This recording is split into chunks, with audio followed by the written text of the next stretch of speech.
يعني انا كان عندي حق ولا لا؟ محدش يقول لي بقى اللعيبه مجهده واللعيبه منيله واللعيبه قطران.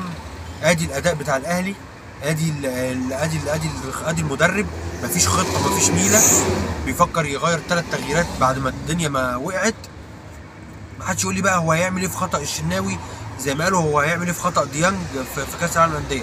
طب هو هيعمل ايه في خطا الشناوي؟ لا، مش هنقعد نقول هو هيعمل ايه، لا، هو نازل بدون خطه وبدون تشكيل وبدون تكتيك وبدون اي حاجه.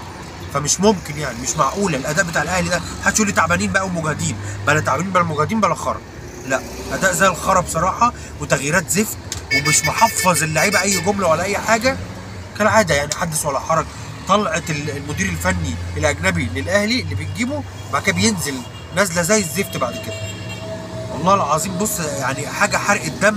ماتش في المتناول، حسين الشحات مضيع فرصه وحمدي فتحي مضيع فرصه، واللعيبه مش عايزه تروح على الجون، اللعيبه عايزه تطلع بالماتش. اول مره اشوف الاهلي تحس ان هو ايه، لعيبه من انديه الوسط.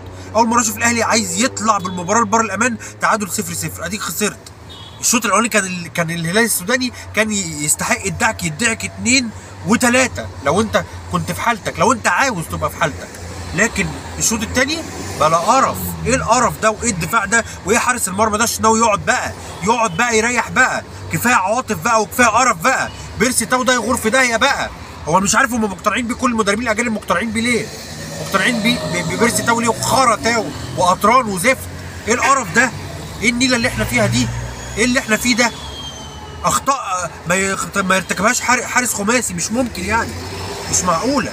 اخطاء ما يرتكبهاش حارس مرمى في مباراه خماسي. ايه اللي احنا فيه ده يا جماعه؟ ايه اللي احنا فيه ده يا جماعه؟ مش ممكن.